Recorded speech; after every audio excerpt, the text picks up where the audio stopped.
So in this first video, I wanted to cover a little bit about Mesmer and his ideas and, have a look at the theory that he had behind this. Because really, what's going on here is he's discovered this way of working with individuals where he seems to be able to facilitate a type of healing that no one else has really been able to touch on in the way that he has in modern times at this point in time.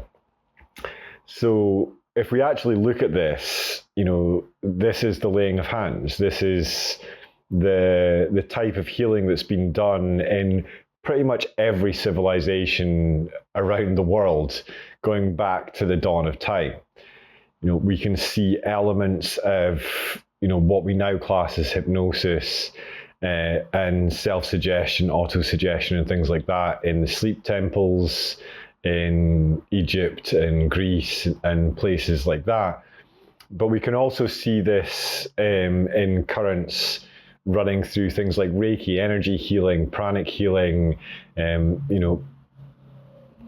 various different healing modalities, even things like the washing of the aura and things like that are done in some of the Celtic fishing villages and things like that.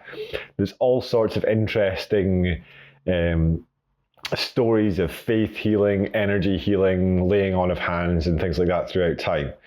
And a lot of these stories come with miraculous cures. And Mesmer was no different. He facilitated things like, the restoration of sight in a blind pianist, amongst other things.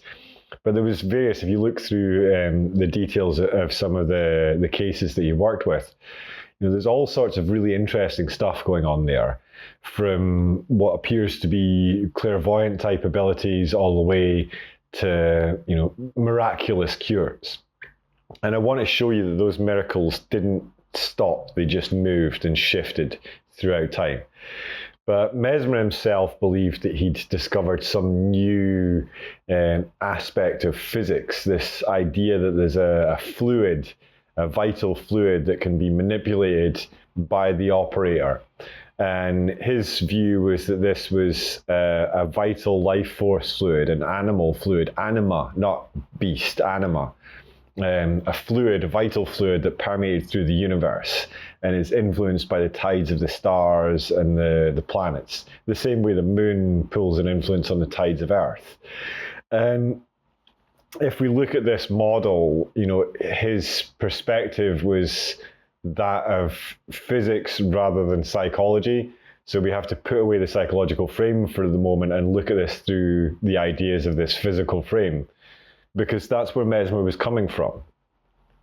And he believed that all illness was a problem in the blockage of this energy.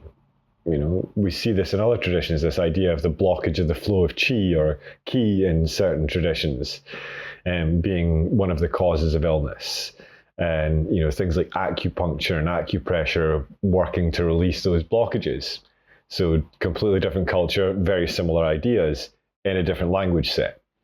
But, what we're seeing here is this idea that the crisis, the breaking down of this block, results in the rebalancing of the system and the disease disappears. And so he was very much of the opinion that the operator himself had to be able to channel and store huge amounts of this energy and pump it through the individuals to produce the crisis to allow the healing to happen.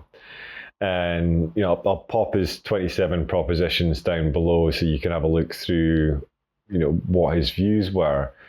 But it was from here that it starts to shift from this physical thing into something much more similar to what we see now in modern hypnosis. But it's important to understand that mesmerism and this early root in it here is not a psychological intervention. It's a physical movement of a fluid, according to Mesmer. Now, we'll get into more in the next video, but there's a couple of things to point out here. And first of all is the, modern somatic techniques like TRE are producing a very similar crisis in this day and age. We also get things like the abreaction happening in hypnosis sometimes, or in modalities like EFT and things like that, matrix reimprinting, these sort of modalities. So this crisis is still there, and it can be very healing. It can also be unsettling. It can be difficult to deal with for a therapist that's not had an abreaction happen before. There's ways and means of working through it.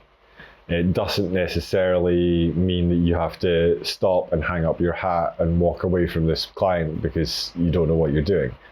There's techniques to work with abreactions, which any good hypnosis school should teach you at least the basics of. Anyway, from there, we've got these modern interventions. We also have something very interesting in havening, which, if you've not come across, is the things like the movement down the arms. Now, Mesmer's passes were touch passes from the shoulders to the hands. Havening has proven that these sort of passes produce delta frequency brainwaves, which are normally associated with deep sleep cycles. So we're starting to see some science here backing up now the ideas that Mesmer was putting forward. Maybe the method of action was wrong in what he was saying, but he was trying to build something that was a scientific way of explaining it, because that's what the world was looking for at that time. It was looking for science, so he was trying to put forward a theory of how this works. And maybe if he'd been his own student, he would have understood a little bit more about the ideas of suggestion and belief and will and intent and things like that some of his students picked up on. But he was the father of this. This is why we call it Mesmerism, because it's Franz Anton Mesmer, for crying out loud, So we need to give him his dues for that, thank him for the work he did. And in the next video, we'll have a look at the Marquess de Puysegur and his perspective on all this, and what the evolution of this animal magnetism became in the hands of Puysegur.